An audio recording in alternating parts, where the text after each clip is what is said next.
जैनम जयतु शासनम विश्व कल्याण कारकम। उपस्थित पुण्यात्मा महानुभाव, तीनों लोकों में जिन शासन एक ऐसा शासन है जिसका आश्रय लेने वाला प्रत्येक भव्य जीव अपनी आत्मा का कल्याण कर सकता है, उस जिन शासन के लिए हम शुद्ध अंतःकरण से जिंद भगवान के पादमूल में बैठकर ये भावना भाते हैं, यह जिन शासन सुचिर काल तक जीवंत और जयवंत रहे। धर्म स्नेही सत श्रद्धालु भव्यवर पुंडरीक पुण्यात्मा महानुभाव, यहाँ पर शिवकोटि महाराज द्वारा विरचित रत्नमाला ग्रंथ की वाचना चल रही है, जिसमें एक एक श्लोक का अर्थ हम देखने का प्रयास कर रहे हैं, उसके अर्थ को भाव को समझने की कोशिश कर रहे हैं। विगत दिवस श्लोक नंबर 12 को देखा था ना। संविगादिपर शांतस संविगादिपर शांतस तत्वनिश्चयवान्नरः तत्वनिश्चयवान्नरः जंतुर्जन्मजरातीत जंतुर्जन्मजरातीत पदवीमवगाहति पदवीमवगाहति। संविगादिपरः शान्तः तत्वनिश्चयवान्नरः जंतुर्जन्मजरातीत पदवीमवगाहति। पढ़िए 3 बार। इसका अर्थ देखते हैं। सम्यक दर्शन की महिमा के संबंध में व्याख्यान चल रहा है। यहाँ पर भी सम्यक दर्शन की महिमा के बारे में बताया जा रहा है। सम्यक तो क्या है, सम्यक के बारे में परिभाषाएं देखी हैं। तत्व निश्चय सम्यक्त्वम, तत्वार्थ श्रद्धानम सम्यक दर्शनम, जीवादि श्रद्धेयम सम्मत्तम, जिन श्रुत मुनि श्रद्धानम सम्यक्त्वम, आत्म अनात्म वेद विज्ञानम सम्यक्त्वम, जिन धर्म श्रद्धानम सम्यक्त्वम, पदार्थ श्रद्धानम सम्यक्त्वम, पंचास्ति का श्रद्धानम सम्यक्त्वम। सम्यक की सभी परिभाषाएं ये सम्यक दृष्टि के जीवन में घटित होती हैं। जिसे देवशास्त्र गुरु के प्रति श्रद्धान है वह तत्व श्रद्धान भी करता है, तत्वार्थ श्रद्धान भी करता है, अस्तिकाय और द्रव्य श्रद्धान भी करता है, पदार्थों पर श्रद्धान भी करता है, अपनी आत्मा के स्वरूप पर श्रद्धान करता है, उसे आत्मा अनात्मा का भेद विज्ञान भी होता है। तो ऐसा वह सम्यक दृष्टि जीव जिसने कोई आयु का बंधन नहीं किया है वह नरकों में नहीं जाता, वह मनुष्य त्रंश गति में नहीं जाता, वह भवनत्रक में नहीं जाता, भवन राशि बाड़मत जोशी, और वह किसी प्रकार की स्थिति पर्याय में नहीं जाता। ये देखा था, दूसरा ये देखा था जो सम्यक दृष्टि अनुभूति व महावृत्ति है वह नियम से स्वर्गों में उत्तम रिद्धि का धारक पदवी वाला इंद्र, हेमिंद्र या सामान्य आदि जाति के देव जो महत्तर देव होते हैं ऐसे उच्च पदों को प्राप्त करता है। यहाँ पर सम्यक की विशेषता बता रही है कि सम्यक तो क्या है, तो श्रद्धान सम्यक दर्शन है। समीचीन श्रद्धान सम्यक दर्शन है, समीचीन दृष्टि ही सम्यक दर्शन है। मिथ्यापन इसमें नहीं हो। वो समीचीन दृष्टि वाले व्यक्ति के लक्षण क्या हैं? जिसकी समीचीन दृष्टि है, जो सम्यक दृष्टि है, जो श्रद्धावान पुरुष है, उसके लक्षण क्या हैं? बिना लक्षण के वस्तु की पहचान नहीं होती। वेदी में भगवान जी विराजमान हैं, आपसे पूछे कौन से भगवान हैं, तो आपने कहा पार्श्वनाथ भगवान। और क्यों? नीचे भी सर्प का चिन्ह बना है, ऊपर भी फल दिखाई दे रहा है। बीच वाले भगवान कौन? नेमनाथ भगवान। क्यों? शंख का चिन्ह है। ये भगवान कौन से? चंदापुर भगवान। ये भगवान शांतनाथ भगवान, ये यादनाथ भगवान। क्यों? इनके ये चिन्ह हैं। चिन्ह के माध्यम से आपने पहचान कर ली। लक्षण से पहचान होती है। हर वस्तु का कोई ना कोई लक्षण होता है, उस लक्षण के माध्यम से पहचान होती है। कोई व्यक्ति सम्यक दृष्टि है अथवा नहीं, यद्यपि सम्यक्त्व की परीक्षा प्रत्यक्ष ज्ञानी के द्वारा संभव है, किंतु फिर भी अनुमान आदि ज्ञान के माध्यम से सम्यक दृष्टि की बाह्य क्रियाओं के माध्यम से सम्यक दृष्टि और मिथ्या दृष्टि की पहचान की जाती है। कैसे? आचार्य कुंदकुंज स्वामी ने कहा, सम्यक दृष्टि का आचरण सम्यक तो आचरण चारित्र होता है, वह चारित्र नहीं है, पर सम्यक के अविनाभावी जो आचरण है, जो क्रियाचर्या है, उससे अनुमान लगाया जाता है वह सम्यक दृष्टि है। और एक व्यक्ति का आचरण मिथ्यात्व के अविनाभावी है। तो जिसका मिथ्यात्व के अविनाभावी आचरण है, जिस आचरण को सम्यक दृष्टि नहीं कर सकता, ऐसा आचरण कोई कर रहा है तो अनुमान लगाया जा सकता है कि मिथ्या दृष्टि है। और जो आचरण मिथ्या दृष्टि नहीं कर सकता, सम्यक दृष्टि कर रहा है, उसके हाव भाव क्रियाकलाप से अनुमान लगाया जाता है ये अमुक व्यक्ति सम्यक दृष्टि है, क्योंकि इनकी क्रिया सम्यक के अविनाभावी रूप से चल रही हैं, सम्यक से अनश्यूत क्रियाएं हैं। तो सम्यक तो के 4 लक्षण दिए आचार्य पूज्यपाद स्वामी जी ने, जिनका परिणाम देवनंदी मुनिराज तत्वाशुद्ध की टीका सभा सिद्धि लिखी उन्होंने दिए। पुनः इसकी पुष्टि आचार्य अकलंग स्वामी ने राजवार्तिक में, तत्वार्थ राजवार्तिक में, और पुनः उसके आगे श्लोक वार्तिक में, तत्व श्लोक वार्तिक में आचार्य विद्यानंद स्वामी ने पुष्टि की है। आचार्य हिमचंद स्वामी जी ने भी तत्वार्थ सार नाम का ग्रंथ लिखा है श्लोकों में, उसमें भी ये संकेत किया। तो ये 4 लक्षण है सम्यक दृष्टि के। उन 4 लक्षणों को अपने अंदर देखना है कि मेरे अंदर 4 लक्षण हैं या नहीं। सम्यक्तम द्विविधम सराग वीतराग शेति। सम्यक्त 2 प्रकार का होता है, सराग और वीतरागता के भेद से। तत्प्रथमम प्रशम सम्यक आस्तिक अभिव्यक्ति लक्षण प्रथमम।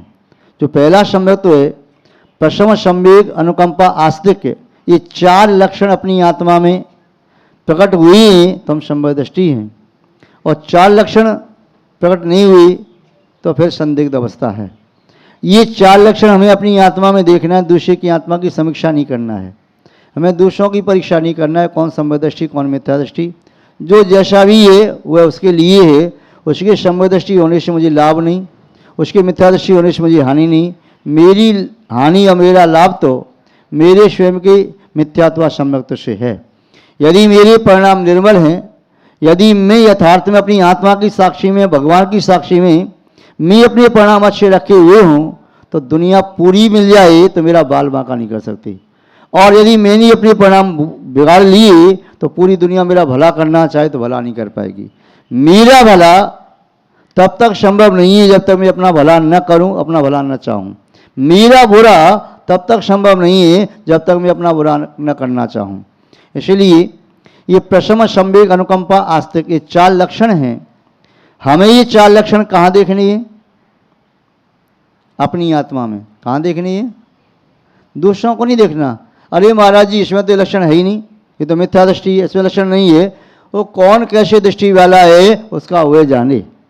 हमें दूसरे का नहीं देखना, अपनी आत्मा का देखना है। यदि हमारी आत्मा में लक्षण प्रकट हुए ही तो उनकी सुरक्षा करो, उनका संवर्धन करो। नहीं प्रकट हुए तो प्रकट करने का पुरुषार्थ करो। मोक्ष पुरुषार्थ से होता है, भाग्य से नहीं होता। पुरुषार्थ करना पड़ता है। सम्यक दर्शन, सम्यक ज्ञान, सम्यक चारित्र व्यवहार अवस्था में पुरुषार्थ से प्राप्त होते ही निश्चय में। जब पुरुषार्थ पूरा हो जाता है तो सहज अवस्था प्राप्त हो जाती है। तो पुरुषार्थ करना है। और संसार में ऐसा कोई भी काम नहीं है जो संभव हो। यदि जीव परिणाम खराब करके नरक भी जा सकता है तो ये जीव परिणाम अच्छे करके मोक्ष भी जा सकता है। यदि ये जीव स्वर्ग भी जा सकता है, तंचगति में भी जा सकता, भूभूमि जा सकता, कुभूभूमि जा सकता, कर्म भूमि में भी जा सकता, ये कहीं भी जा सकता, अपने पुरुषार्थ से जा सकता है। किसान पुरुषार्थ करता है, खेत में खेती करता है, भाग उल्टा हो तो बारिश अति हो गई या नहीं हुई, या आग लगी कुछ हो गया तो फसल नहीं मिली, किंतु पुरुषार्थ छोड़ता नहीं है। इस साल फसल नहीं आई, अगले साल मिलेगी, फिर अगले साल मिलेगी, फसल प्राप्त कर ही लेता है। व्यापारी व्यापार करता है, कई बार घाटा भी लगता है तब भी व्यापार छोड़ नहीं देता, व्यापार पुनः करता है, पुनः करता है, पुनः करता है, आखिर व्यापार में सफल हो जाता है। उद्योगपति अपना उद्योग चलाता है, उसका जो प्रोडक्शन है कभी अच्छा होता है, कभी अच्छा नहीं होता, फिर भी बंद नहीं करता, अपनी फैक्ट्री बंद नहीं करता, चालू रखता है, यह तीक्ष्ण लाभ को प्राप्त करता है। जो कोई भी कैंडिडेट जॉब का इच्छुक है वह कंपटीशन बैठता है, इंटरव्यू देता है। ऐसा नहीं कि हर बार सफल ही हो, कभी असफल भी होता है। और ऐसे ऐसे पुरुष भी हुए जो जीवन में एक बार नहीं 2 बार नहीं, अनेक बार सफल हुए, फिर भी उन्होंने हिम्मत नहीं हारी, कोशिश करते रहे और सफल हो गए। कोई व्यक्ति ये कहे कि मैं ये काम नहीं कर सकता, हर व्यक्ति हर काम कर सकता है, अच्छा काम भी कर सकता है, बुरा काम भी कर सकता है। बुराई का शेरा सिर पर बांध लो तो कोई भी बुरा काम आपके लिए असंभव नहीं है, और अच्छाई का संकल्प यदि मन में ले लो तो कोई भी अच्छा कार्य आपके लिए असंभव नहीं है। प्रत्येक आत्मा अच्छा कार्य भी कर सकती, बुरा कार्य भी कर सकती, पर संकल्प स्वयं को लेना पड़ता है। सहनशीलता शनि शनि वृद्धि को प्राप्त होती है। जिन्हें क्रोध भी आता है वे भी शनि शनि क्रोध को शांत कर लेते हैं। जिन्हें अहंकार आता है वे शनि शनि अपने अहंकार को शांत कर सकते हैं। जिन्हें छल कपट या लोभ की भावना रहती है उसे शांत कर सकते हैं। जो व्यक्ति भूख सहन नहीं कर पाते, शनि शनि अभ्यास करते भूख प्यास सहन कर लेते हैं। जो व्यक्ति पैदल नहीं चल पाते, शनि शनि अभ्यास करते हुए उसमें सफल होते हैं। संसार में हर कार्य संभव है, किंतु हमें अपने आप पर नियंत्रण करना होगा। अपने आप पर नियंत्रण करके हम अपनी आत्मा का कल्याण करते हैं और हो सकता है दूसरों के सुख के लिए कारण बने। और यदि हमने अपने आप पर नियंत्रण नहीं किया, दूसरों पर नियंत्रण करने का भाव रखा, तो हम कहीं पहुंच नहीं पाएंगे और संकलितता बनेगी, हमारे परिणाम अशुद्ध हो जाएंगे। इसलिए आचार्य पूज्यपाद स्वामी ने कहा कि 4 लक्षण हैं, उन 4 लक्षणों की समीक्षा अपनी आत्मा में करना है। अपनी आत्मा में 4 लक्षणों को देखना है। प्रशम, संवेग, अनुकंपा, आस्तिक। प्रशम शब्द का अर्थ होता है प्रत्यक्ष रूप से शमन करना कषायों का। क्रोध के निमित्त मिलेंगे, अंदर से कषाय उमड़ेगी, किंतु फिर भी आंख बंद करके तत्वचिंतन में लग जाओ तो पुनः कषाय धीमे धीमे शांत होती है। अग्नि भभक रही है, जल डालो तो शांत होती है, और न डालो जल तो अग्नि फिर जलती रहेगी। यदि कहीं धूप में रखी हुई वस्तु गर्म हो गई, उसे वहाँ से उठा के छाया में रख दो, शनि शनि ठंडी हो जाती है। हर व्यक्ति के परिणाम हमेशा क्रोध के नहीं होते, हर व्यक्ति के परिणाम हमेशा क्षमा के नहीं होते। जब जब जो कर्म का उदय आता है वह परिणाम वैसे होने लगते हैं, और जो अपने परिणामों को संभाल सकता है, कषायों पर नियंत्रण करता है, तो अपने परिणामों को बिगड़ने नहीं देता। तत्वज्ञानी व्यक्ति की ही पहचान है। ज्ञानी पुरुष वही है जो अपने आप को संभाल ले। जो अपने आप को नहीं संभाल पाता है, भले ही 1000 व्यक्ति को संभालने का सामर्थ्य हो, वह ज्ञानी नहीं, वह अज्ञानी माना जाता है। तो अपनी परिणाम संभालना है। जो ड्राइवर अपनी गाड़ी को संभाल सकता है वो कुशल ड्राइवर है। अपनी गाड़ी वह एक्सीडेंट करता रहे आए दिन और दूसरे को सिखाई गाड़ी ऐसे चलाओ, ऐसे चलो, ऐसे चलाओ, तो उससे उसकी कुशलता सिद्ध नहीं होती। तो हमें अपने आप को देखना, तो प्रशम भाव हमें स्वयं प्रकट करना है। अपने आप नहीं आएगा, भाग्य से नहीं आएगा, नियति से नहीं आएगा, काल अवधि से नहीं आएगा, हमें पुरुषार्थ से प्रकट करना है। अपनी कषाय को हमें स्वयं दबाना है। यदि हम अपनी कषाय पर नियंत्रण करने में समर्थ हो गई, उत्तम, क्षमा, मार्दव, आर्जव, शौच, 4 धर्मों को प्रकट कर सकते हैं। फिर सत्य भी आएगा, संयम, तप, त्याग, आकर्षण, ब्रह्मचर्य, सभी धर्म आ सकते हैं। और यदि हमने अपनी कषाय को शांत नहीं किया, आवेश में आकर के हमने घर वालों, परिवार वालों पर मारपीट कर दी, अपशब्द कही, तो उसकी आत्मा भी दुखी होगी, वह भी आंसू बहाएगा, और बाद में आपको भी पश्चाताप होगा, मैंने ऐसा किया, मैंने ऐसा किया, मैंने ऐसा किया। तो फिर समय निकलने पर तो फिर पश्चाताप अपना लाभदायक नहीं है। समय के पहले ही समझ जाना अच्छा होता है। महानवाई कहावत आती है कि सर्प निकल गया, जमीन पर लाठी पीटने से क्या होगा, व्यक्ति मर गया, मुर्दे को रमोकम सुनाने से क्या होगा। तो समय रहते ही हमें अपने आप को सुधारने का प्रयास करना है। समय रहते हुए हमें अपनी शांति को नहीं खोना। संसार तो अशांत है, और संसार में ऐसे निमित्त पग पग पर भरे पड़ी हैं जिससे आपके परिणाम मलिन हो। हर पग पर, प्रति समय, प्रति स्थान पर आपको निमित्त मिलेंगे अशुभ के, शुभ के निमित्त खोजने पड़ते हैं। आंख बंद के बैठ करके देखना पड़ता है कि मेरी विशुद्धि कैसे बढ़ रही है।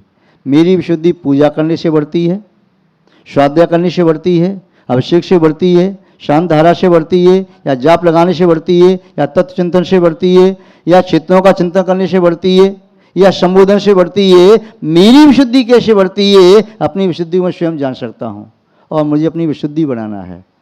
मेरी विशुद्धि का यदि ह्रास हुआ तो मेरे व्यापार में घाटा लग गया।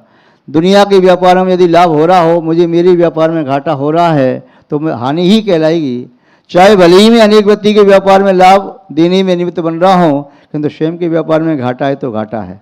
अपनी ज़िंदगी को घाटे की ज़िंदगी मत बनाओ, लाभ की ज़िंदगी बनाओ। और निमित्तों को हम कभी बदल नहीं सकते। संसार में जो चल रहा है तो चलता रहेगा। अनादिकाल से चल रहा है, आज भी चल रहा है, आगे भी चलेगा। और परिस्थितियाँ प्रतिक्षण बदलती जा रही हैं।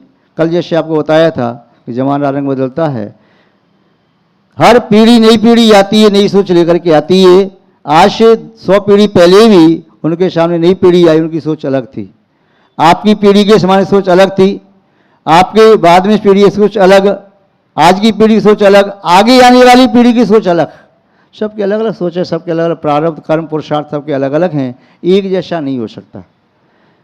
राजकुमार घोड़े पर बैठ कर के आ रहा था, घोड़ा प्यासा था, सामने रेंट चढ़ता दिखाई दिया।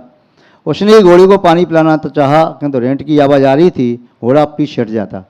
पानी पीने के लिए आगे मुंह बढ़ाता, रेंट की आवाज़ सुन के पीछे हट जाता। राजकुमार ने कहा, ए भाई, मेरा घोड़ा पानी नहीं पी पा रहा, रेंट को बंद करो। रेंट बंद कर दिया। जैसे रेंट बंद किया, पानी का आना बंद हो गया। बोले पानी आना बंद हो गया, बोले रेंट चलाना पड़ेगा। रेंट चलाया, पानी आया, फिर आवाज़ आ गई।